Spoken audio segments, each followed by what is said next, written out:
অন্নপূর্ণা ভান্ডার নিয়ে মহিলাদের মধ্যে থেকে আস্তে আস্তে আগ্রহটা উঠে যাচ্ছে। আজকের এই ভিডিওতে আমরা এই আগ্রহ উঠে যাওয়ার কারণ কি, আদৌ আগ্রহ উঠে যাচ্ছে কিনা, এবং আগামী দিনে অন্নপূর্ণা ভান্ডার পেতে হলে কারা পাবে কারা পাবে না, কি কি করতে হবে না করতে হবে, নতুন কি নিয়মাবলী এসছে, সমস্ত কিছু নিয়ে আজকের এই ভিডিওতে আলোচনা করব। বেশ কিছুদিন আমি অন্নপূর্ণা ভান্ডার তথা কোনো ভিডিওই আমার চ্যানেলে আসেনি, তো তার কারণ একটাই, সময়ের অভাব। তো আজকের এই ভিডিওটা অন্নপূর্ণা ভান্ডার নিয়ে বিশেষ করে এই ভিডিওটা বানাচ্ছি, তার কিছু কারণ রয়েছে।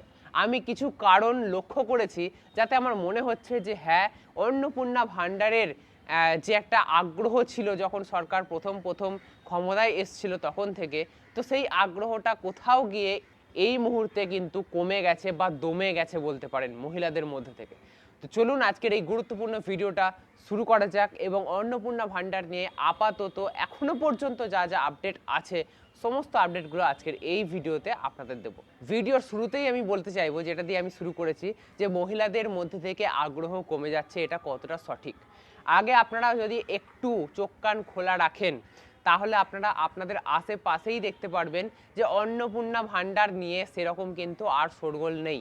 মানুষকে যদি আপনি অন্নপূর্ণা ভান্ডার নিয়ে কোনো কথা বলতে যান তাহলে মানুষ বিরক্ত হচ্ছে, এবং অন্নপূর্ণা ভান্ডারের টাকা পাবে না বলেই কিন্তু মহিলারা এখন ধরে নিচ্ছে। এছাড়াও আরও একটা প্রমাণ যদি আপনারা অনলাইনেই পেতে চান, তাহলে আপনারা যে কোনো বড় বড় ইউটিউবার থেকে শুরু করে আমার ইউটিউব ভিডিও, আমার যে লাস্ট অন্নপূর্ণা ভান্ডারের ইউটিউব ভিডিও, সেটাও যদি আপনি দেখেন তাতেও ভিউজ কম। এবং বর্তমানে যারা অন্নপূর্ণা ভান্ডার নিয়ে ভিডিও ছাড়ছে বড় বড় ইউটিউবাররা, তাদেরও কিন্তু ভিউজ কম রয়েছে ইতিমধ্যে। ঠিক আছে, আগে যে পরিমাণে ভিউজ আসছিল সেই পরিমাণে এখন কিন্তু ভিউজ আসছে না।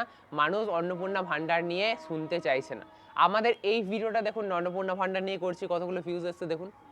সেরকমই অন্নপূর্ণা ভান্ডার নিয়ে কিন্তু খুব একটা মানুষ আগ্রহ দেখাচ্ছে না বা ইন্টারেস্ট দেখাচ্ছে না। এবারে আপনি এই ভিডিওটা দেখছেন, আপনি ভাবছেন আরে কেউ ইন্টারেস্ট দেখাচ্ছে না, কেউ আগ্রহ দেখাচ্ছে না, আমি একাই নাকি আগ্রহ দেখাচ্ছি? না, আপনি একা নন, আরো অনেকেই আছে যারা এই ভিডিওটা দেখেছে। যখন এত দূর চলেই এসছেন, ভিডিওটাতে ক্লিক করেই ফেলেছেন, তখন অন্নপূর্ণা ভান্ডারে যা যা যাবতীয় আপডেট রয়েছে সব আপডেট আপনি নিয়ে যান। আচ্ছা, এই আগ্রহ কেটে যাওয়ার কারণ হিসাবে আমার মনে হয়েছে যে এই যে প্রতি মাসে নতুন নতুন নিয়ম আসছে, যে কারা পাবে কারা পাবে না, বা প্রতি মাসে একবার করে ভেরিফিকেশন হচ্ছে, এবং অন্নপূর্ণা ভান্ডার দিতে ডিলে হচ্ছে, তো এই সমস্ত কিছুর একত্রিত ফল এই আগ্রহ কমে যাওয়ার পিছনের কারণ। বোঝা গেছে? এটা আমার মনে হচ্ছে সম্পূর্ণ পার্সোনাল। আপনাদেরও আশা করি আপনারাও এই আমার যে মতামত তার সাথে হয়তো সহমত হবেন। এবারে আসা যাক যে অন্নপূর্ণা ভান্ডার নিয়ে এখনো পর্যন্ত যে যে আপডেটগুলো সরকারিভাবে রয়েছে সেই আপডেটগুলো কী কী। দেখুন, নতুন করে আবারও কিন্তু অন্নপূর্ণা ভান্ডার কারা পাবে কারা পাবে না সেটা চিহ্নিত করে দেওয়া হয়েছে। বিশেষ করে এই কারণগুলোর জন্যই কিন্তু মানুষের মধ্যে থেকে আগ্রহটা আস্তে আস্তে কমে যাচ্ছে বা দমে যাচ্ছে। নতুন নিয়ম অনুযায়ী আগে যা যা নিয়ম ছিল সেগুলো বলবৎ রয়েছে। হ্যাঁ, আগে যে নিয়ম ছিল পরিবারের কেউ সরকারি চাকরি করলে পাবে না, পাবে না। আগে যে নিয়ম ছিল যে আশা কর্মীরা, অঙ্গনারী কর্মীরা, এরা সব পাবে না, পাবে না। তো আগের নিয়মগুলো যা যা ছিল সেগুলো আর আমি এই ভিডিওতে পুনরায় বলছি না, আগের নিয়মগুলো বলবৎ রয়েছে। তার সাথে আরও যুক্ত হয়েছে, যদি মহিলারা 10,000 টাকার উপরে ইনকাম করেন বা 10,000 টাকা ইনকাম করেন, তাহলে সেই মহিলা অন্নপূর্ণা ভান্ডার পাবে না। যদি কোনো মহিলা বিধবা ভাতা পায় তাহলে সে অন্নপূর্ণা ভান্ডার পাবে না। এবারে বিধবা ভাতা 1,000 টাকার 1,500 টাকা করার কথা রয়েছে, কিন্তু কবে থেকে করবে বা কবে ঢুকবে কিছু বলা যাচ্ছে না। আগামী মাসে ঢুকতে পারে, তারপরের মাসে ঢুকতে পারে। যাই হোক, এখনো পর্যন্ত 1,000 টাকা। যদি 1,000 টাকা থেকে 1,500 টাকাও হয়, তাহলে 1,500 টাকা একদিকে আর একদিকে 3,000 টাকা। তো সেই 1,500 টাকার জন্য 3,000 টাকায় খোয়াবে, অর্থাৎ বিধবা ভাতা পেলে সে আর অন্নপূর্ণা ভান্ডার পাবে না বা অন্নপূর্ণা যোজনা নাম লেখাতে পারবে না, টাকা পাবে না। ঠিক আছে, এরপরে আরও একটা নতুন সংযোজন হয়েছে এই লিস্টে। যদি অন্নপূর্ণা ভান্ডার পান তাহলে অন্য কোনো ভাতা সরকারি প্রকল্পের আপনি পাবেন না। শুধুমাত্র একটু রিল্যাক্সেশন দেওয়া হয়েছে দিব্যাঙ্গ ভাতা বা প্রতিবন্ধী ভাতাতে আর পিএম কিষানে। এই দুটো আপনি অন্নপূর্ণা ভান্ডার পেলেও পেতে পারেন, আর কিন্তু এই অন্নপূর্ণা ভান্ডার পেলে আর অন্যান্য যত রকম সরকারি ভাতা রয়েছে কোনো ভাতা কিন্তু আপনি আর পাবেন না। আর আপনাদের একটা ক্ষোভ থাকবে হয়তো যে প্রত্যেক মাসে কি ভেরিফিকেশন করা হচ্ছে। হ্যাঁ, আপনি যদি ভেবে থাকেন যে আগের মাসে টাকা ঢুকেছে, আমার ভেরিফিকেশন হয়েছিল তখন আমার আগের মাসে টাকা ঢুকেছে, আবার এ মাসেও আমার টাকা ঢুকবে, তাহলে কিন্তু ভুল। এ মাসে কিন্তু আবারও ভেরিফিকেশন হয়েছে, কমপ্লিট হয়েছে।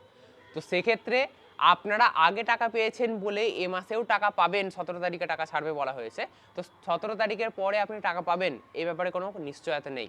ভেরিফিকেশন হওয়ার পরে যদি মনে হয় যে আপনি টাকা পাওয়ার যোগ্য, তবেই পাবেন।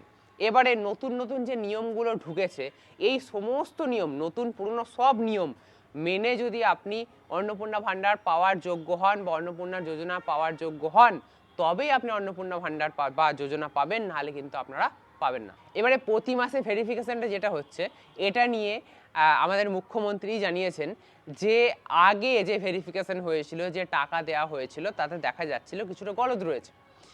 দেখা যাচ্ছিল যারা পাওয়ার যোগ্য নয় তারাও পাচ্ছে, আবার যারা পাওয়ার যোগ্য তারা পাচ্ছে না। তো সেক্ষেত্রে পুনরায় ভেরিফিকেশন করা হয়েছে এবং নিশ্চয়ই আপনাদের বাড়ি বাড়িতে গিয়ে ভেরিফিকেশন করা হয়েছে। কিছু কিছু ক্ষেত্রে সবার বাড়ি বাড়ি গিয়ে ভেরিফিকেশন করা হয়নি। তো যাদের যাদের ভেরিফিকেশন হয়েছে এবং তারা যদি পাওয়ার যোগ্য হন, তারা যেভাবে ভেরিফিকেশন করেছেন আর কি, তো যদি পাওয়ার যোগ্য হন তাহলে অবশ্যই আপনাদের 17 তারিখের পর থেকে আপনাদের অ্যাকাউন্টে অন্নপূর্ণা ভাণ্ডারের টাকা ঢুকবে। এবং আপনাদের প্রত্যেক মাসের দ্বিতীয় সপ্তাহে, প্রথম সপ্তাহে নয় কিন্তু, যে মাস পড়লো আপনাদের ব্যাংকের অ্যাকাউন্টে টাকা ঢুকে গেল এরকম নয়, দ্বিতীয় সপ্তাহে আপনাদের ব্যাংকের অ্যাকাউন্টে অন্নপূর্ণা ভাণ্ডারের টাকা ঢুকবে। মানে আপনাদের 15 তারিখের মধ্যে আপনাদের ব্যাংক অ্যাকাউন্টে অন্নপূর্ণা ভাণ্ডার বা অন্নপূর্ণা যোজনার টাকা বহাল তবিয়াতে আপনাদের ব্যাংকের অ্যাকাউন্টে ঢুকে যাবে। এবারে আপনারা বলতে পারেন, এই আগস্ট মাসে যারা যারা টাকা পাবে তারা আগামী দিনে টাকা পেতেই থাকবে এবং তাদের অন্নপূর্ণা যোজনা চলতেই থাকবে। কিন্তু আগের মাসে যদি আপনারা পেয়ে থাকেন, জুন বা জুলাই মাসে, তাহলে কোনো নিশ্চয়তা নেই আপনি আগামী দিনে পাবেন কি পাবেন না। যদি আপনার নাম লিস্টে থেকে থাকে ভেরিফিকেশন কমপ্লিট করার পরে, তবেই আপনার নাম যদি থাকার কারণে আপনি আগামী দিনে টাকা পাবেন। মানে এই আগস্ট মাসটাকে আপনি একটা মাইলস্টোন হিসেবে ধরতে পারেন, যে আগস্ট মাসে যদি আমি টাকা পাই তাহলে পরবর্তী মাসে আমার আর কোনো চিন্তা নেই, আমি আবার টাকা পেতেই থাকবো, এরকম ভাবতে পারেন আপাতত। ঠিক আছে, অন্নপূর্ণা যোজনা নিয়ে অনেকেই বিরক্ত হবেন, কিন্তু অন্নপূর্ণা যোজনা মুখ্যমন্ত্রী তাদেরই দিতে চাইছেন যারা অ্যাকচুয়ালি পাওয়ার যোগ্য।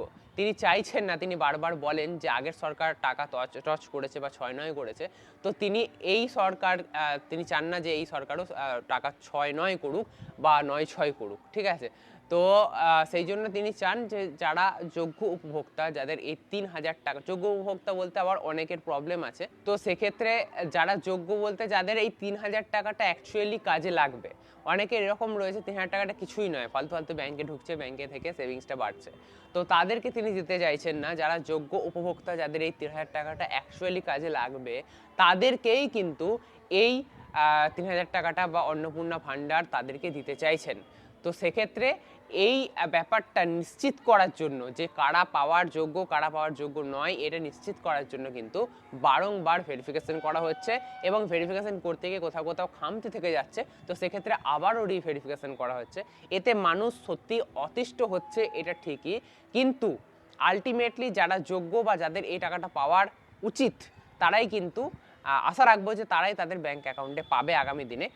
তাতে এই যে পুরো প্রসেস বারবার ভেরিফিকেশন করা থেকে শুরু করে সমস্ত কিছু কিন্তু একটা সার্থকতা পাবে বলা যায়। ঠিক আছে, তো আপনাদের এটাই বলবো যে অন্নপূর্ণা যোজনার যদি আপনারা এখনো পর্যন্ত টাকা না পেয়ে থাকেন, তাহলে যদি একবার পেয়েছেন তাহলেও ঠিক আছে, যদি দুবার পেয়েছেন তাহলেও ঠিক আছে, যদি আপনারা একবার পাননি তাহলেও ঠিক আছে, তাহলেও আপনাদের এই 17 তারিখের পরে আপনাদের চেয়ে থাকতে হবে যে আপনাদের ব্যাংক অ্যাকাউন্টে টাকা ঢুকছে কিনা।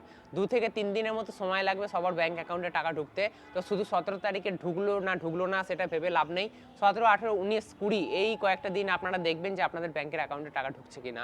যদি ঢুকে যায় তাহলে আপনারা আগামী দিনেও পেতে থাকবেন, আর যদি না ঢোকে তাহলে বিডিও অফিসে খোঁজ নেবেন কেন আপনার নাম বাতিল হলো বা বাদ গেল।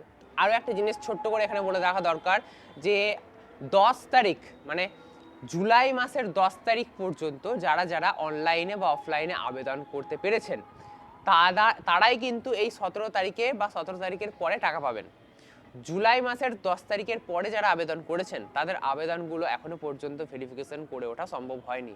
তো আগামী দিনে তাদের কবে টাকা দেবে না দেবে সেটা সরকারিভাবে যখন বলা হবে তখন আমি বলবো। তবে আপাতত জুলাই মাসের 10 তারিখ পর্যন্ত যদি আপনারা আবেদন করে থাকেন, তাহলেই আপনারা আশা করবেন যে 17 তারিখ বা 17 তারিখের মধ্যে বা 17 তারিখের পরে আপনাদের টাকা ঢুকবে আপনাদের ব্যাংক অ্যাকাউন্টে, ঠিক আছে? তাছাড়া কিন্তু নয়। আশা করবো আজকের এই ভিডিওটা আপনাদের অনেক ভালো লাগবে, অনেক উপকারে লাগবে। যদি আজকের এই ভিডিওটা আপনাদের একটুও ভালো লেগে থাকে তাহলে অবশ্যই লাইক করবেন। এরকমই নতুন নতুন আরো ইন্টারেস্টিং ভিডিও পেতে অবশ্যই চ্যানেলটি সাবস্ক্রাইব করে রাখতে ভুলবেন না।